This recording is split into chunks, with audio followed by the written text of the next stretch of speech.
I'm joined now by former Senator Carol Moseley Braun. She was the first black woman to hold a United States Senate seat. She also served on the Judiciary Committee during the confirmation hearings of 2 Supreme Court justices. Senator, I really appreciate you coming on, and I just want to get your reaction. You have a unique experience. You had a unique, perhaps you went through some things that people are wondering, why did she have to go through that as a freshman senator and not others? And I'm just curious what your thoughts were as you watched this week. Chuck, thank you so much for having me. I am delighted to be here and to have a chance to comment on this historic nomination. Justice, I jumped the gun on that one. But Judge Jackson is eminently qualified, and quite frankly, hers should be a bulletproof nomination. It should have just flown through the Senate. And I hate to say that I'm afraid the political climate has changed sufficiently that people see this as an opportunity for political theater to make points with a narrow base. I mean, they're appealing to the worst instincts of the American people. And quite frankly, as a country, I believe we've moved past that. I mean, these kind of racist tropes they're coming up with haven't worked for, 50 years? But quite frankly, if you look at it this way, I mean, she has comported herself with such dignity, such class, such composure. I've been so proud of her because, frankly, were it me, unfortunately, I've got a shorter fuse, so I don't know that I could have been that composed as she has been. But she's shown the absolute best judicial temperament in all of this nonsense. Well, I think, Senator, first year I started covering politics is when you won, and you went through some things, and I think you kept your composure in ways that other people had said that they don't know if they could have.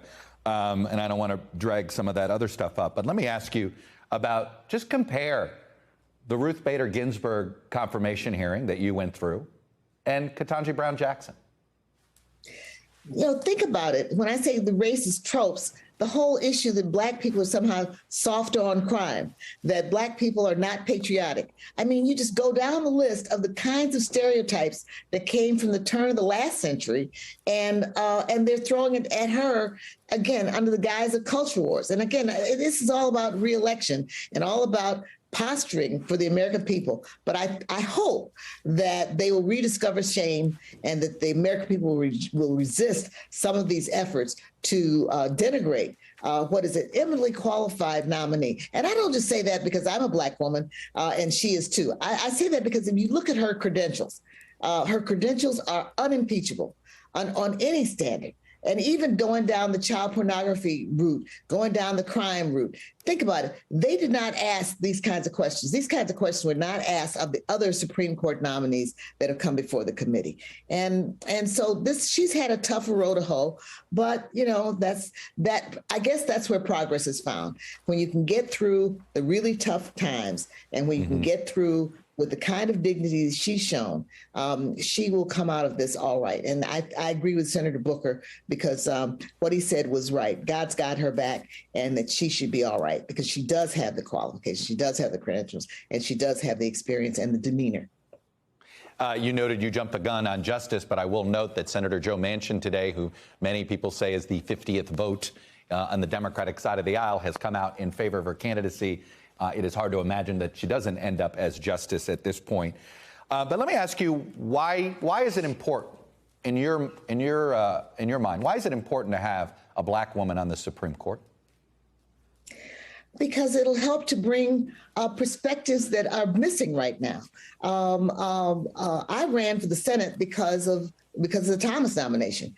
Thurgood Marshall and the Warren Court made my life path possible. I didn't have to sit on the back of buses. I could freely travel in the country. I got to marry my husband, which would have been illegal had it not been for the Warren Court. I got to attend schools and get credentialed. I mean, I'm not as credentialed as Judge Jackson is, but I went to some pretty hefty schools and with good reputations. And I got to do all of that because the Warren Court set the pace for this country and to come out of segregation.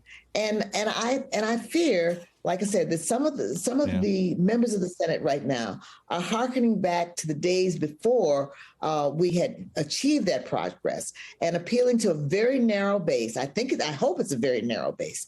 And I hope that the American people take note of who votes for her confirmation and who doesn't.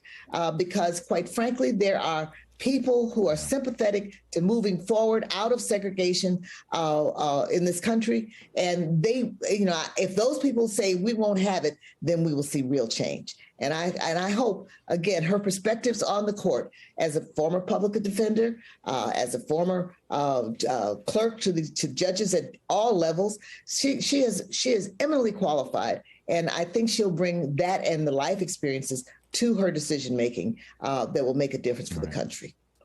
Former Senator Carol Moseley Braun, who was a Democratic senator in the 90s from the state of Illinois. Really appreciate you coming on and sharing your perspective with us. It's good to see you. It's my pleasure. Thank you so much for having me.